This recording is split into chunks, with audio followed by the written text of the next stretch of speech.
Click on the Image Selector button and search for the intraoral image you want to use. Bring the new image into the correct position. Place the 4 corresponding points on both images.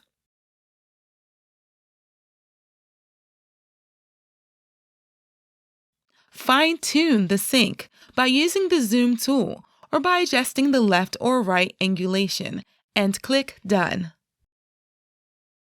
Your design is now synchronized on both views. Any changes you apply on the intraoral design will automatically show on the portrait. Switch between views by pressing the P on your keyboard.